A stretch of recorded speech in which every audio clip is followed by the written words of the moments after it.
Уважаемые журналисты, дамы и господа, пользуясь случаем, хочу еще раз поблагодарить и поприветствовать германскую делегацию во главе с федеральным президентом Федеративной Республики Германия, господином Франком Вальтером Штайнмайером на гостеприимной земле Кыргызстана.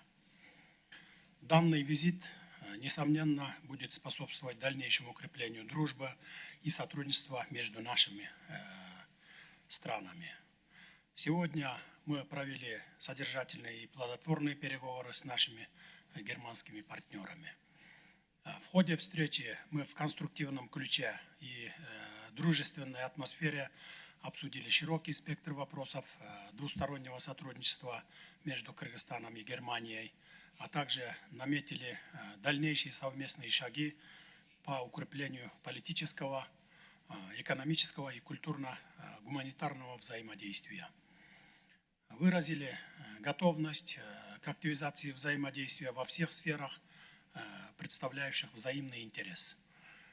Мы уже успешно сотрудничаем более 30 лет. Наши связи можно охарактеризовать как долгосрочные, дружественные. Выражаю глубокую признательность нашим германским друзьям за успешно реализованные и действующие проекты в стране при содействии Германии. Они, безусловно, весьма важны для нашего народа. Кыргызская республика высоко ценит дружественные отношения с Германией и нацелена на дальнейшее их расширение во всех сферах, в особенности в актуальных международных условиях.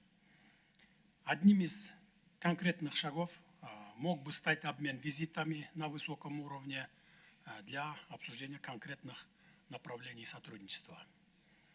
Германия является для Кыргызстана одним из важных торгово-экономических партнеров в европейском направлении. За последние годы товарооборот между нашими странами увеличился почти в 2,5 раза. И в дальнейшем особое внимание будет уделено вопросам увеличения внешнеторгового оборота между нашими странами.